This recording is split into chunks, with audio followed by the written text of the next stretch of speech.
Hi, everyone. It's Angela with Create Your Future. I am a certified law of assumption coach, and I am back today with a new video.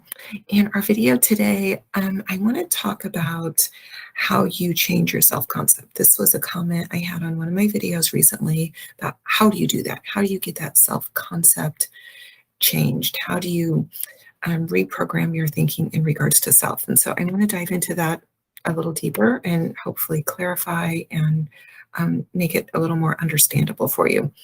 So before we start, don't forget about our contest. We're going to be giving away some free coaching. And if you're interested in that, check out in our description box below. And also, I do want to remind you that I have a course out, Awaken to I Am. So this course is an audio recording. It does have a notebook that accompanies it, and it's designed to help you step into that God state, to reprogram your subconscious mind. There are some affirmations included in the recording to help you with reprogramming your mind and helping you become aware of the I am state and stepping into that state. So I'm really excited. And if you're interested, check that out in our description box as well. Okay, let's talk about changing self-concept. There are, I feel, two very important components in changing your self-concept. One is you need to feel very worthy in and of yourself of your desire. You need to feel that you deserve to have what you want with whoever you want. You deserve that. You are so deserving of having exactly what you want. So you need to feel that. And the other one is to believe in your power, to feel confident and being the operant power in your reality, to really know that everything in your reality is flowing through you, that you're creating your whole experience. So that's the second part, being very confident and knowing that this whole experience that you have in your life is coming through you and that you're in charge of it and that you can make it anything you want. So those are the two components. Let's start with feeling worthy of your desire. So what you really need to do in the beginning, if you are really truly wanting to work on self and get to that core place in your belief system, to get to core beliefs, is take your eyes off of your desire and put the focus on you. Now, I want to add in that I do realize when you have a strong desire for something and you really want that in your life, or if you're missing something, that it's going to be completely impossible to just never think about that. That's going to come into your mind because it's something that you care for and you're concerned about. But what you can do is when the thoughts come in, if it's maybe your specific person, or it's the job that you want, or a different relationship with a friend or a family member, whatever it might be, acknowledge that and just tell yourself that that's going to work out. It's going to be okay. Everything is working in your favor and it's going to work out for you and you're going to get your desire. Be more general. So you don't have to just force yourself to not think about it. When it comes to your mind, be general. Tell yourself from a positive perspective, I'm going to get my desire. I get the things that I want and things work out for me, and make it more general. And then move on and return your focus to yourself. So what we're doing when we're putting our focus on self is that we are putting ourselves on the pedestal. You are recognizing that you are the most important person in your reality and that you are so deserving of everything that you want. And you need to put your focus on all the wonderful things about you that make you you. It doesn't mean that you have to be perfect. Nobody's perfect, but it's recognizing that at your essence as consciousness, you are so irreplaceable. You are so valuable. You are so unique. There's no one like you. And that right there makes you so worthy. You're the only you. And so you need to give yourself all of the love and attention that you might be wanting from someone else. Give it to yourself by focusing on how wonderful you are, how beautiful you are, how precious you are. And I love to use that word precious when I'm thinking about self concept and, really wanting to get into that feeling state of feeling unconditional love, because precious, it brings to mind the feeling of unconditional love. It's endearing. It helps you remember that you're irreplaceable, that there's only one you. You're so precious, and it's a term that you need to kind of incorporate, I think, into your self-love practices. Remind yourself that you are so precious. You are so deserving. You are so valuable, just as you are right now, exactly as you are in this moment. And that doesn't mean that you can't have other goals. Maybe you want to improve your health or get more education or, do other things. You have goals that you're working on. It doesn't mean that you don't have those goals, but it just means that you don't have to do anything to have your desire. It doesn't mean you have to make these changes before you're worthy, that you have to fix things before you're deserving of having what you want.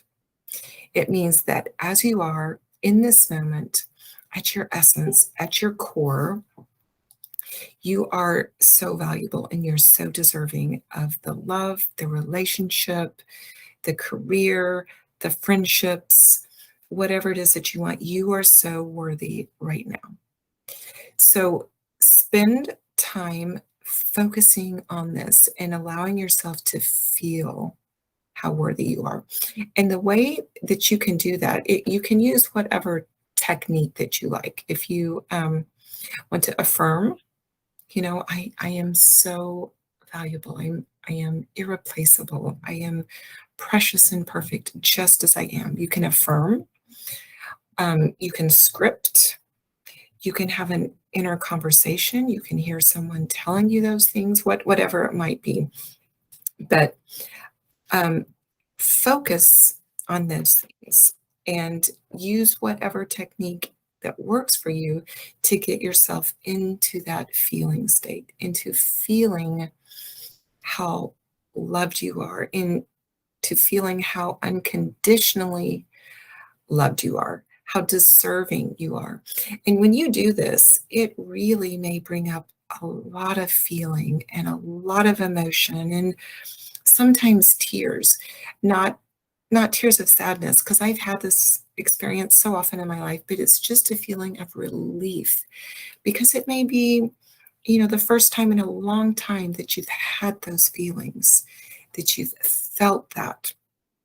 And that's all really good. It's kind of giving you permission to feel how valuable and how deserving you are.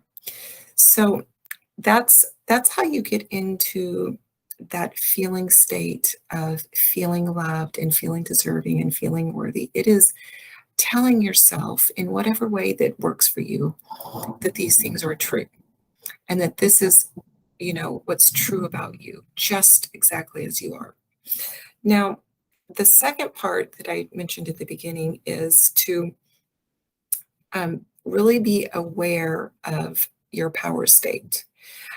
And you've probably noticed a lot of people that are able to manifest easy, or maybe you feel like they do things easier within the law of assumption than you're able to do. And I want you to know that people that manifest really easy are not better than you. They're not better manifestors than you are. They're not more worthy. It's just that they are aware of the power within, the power that's flowing through them. So you can increase your awareness. It's just like lifting a weight and building a muscle. You're going to build that awareness piece within you. And I like to bring in those power statements, I am statements, and mix them in with my affirmations on my self-worth and my values. So, you might remind yourself, I am unconditionally loved. I am so deserving of my specific person and being treated with respect. And this is flowing through me now. I am the operant power in my reality. It's all me and only me. With my thoughts, I am choosing to have these experiences. And these thoughts are energy and they are power and they are flowing through me. They are aligning me with this experience. So you are mixing in these power statements, these I am statements, with your self-worth affirmations. Because as you hear that and you're reminded that you're the only operant power, that you're reminded that it's flowing through you, that it's happening now, that you are creating this experience, that increases your faith. So it's building your faith, it's increasing your faith, and it's just doubling the power of your affirmations or your technique, whatever it is that you're using. So kind of alternate those affirmations about your I am state and your God state with your worth statements, with your value statements. Bring that in and make it a part of your affirmation process. And also, read materials on law of assumption. Immerse yourself in, some good books, anything with Neville Goddard, really get your mind saturated with law of assumption and the process and how it works. Read success stories. Get your mind so soaked in this information that that's the only thing that you have to push out. This success, this belief, this faith, this trust in who you are, this belief in how amazing you are, this confidence in how precious and beautiful and worthy you are. Saturate yourself in all of that, because what you put in is going to be what shows up outwardly. What you put in here is going to create the feeling, and the feeling is going to align you with the experience that's going to bring that experience and reflect back the internal story. So I hope that clarifies a little bit for you. It's just becoming aware of your power and aligning your thoughts with how valuable, how irreplaceable, how lovable, how deserving, how beautiful you are, by saturating your thoughts with all of these statements that support that. So I hope you guys are encouraged and you have some clarity and some direction on how to proceed with really putting you first, putting yourself on the pedestal. And also I want to remind you, if you'd like to work with me and have some one-on-one coaching in any of the things I've talked about or any area at all that you are manifesting, check our description box for the link on coaching and get signed up. And I would love to work with you and help you on some of these things. All right, everybody, thank you so much for watching, and I'll see you in the next one. Bye.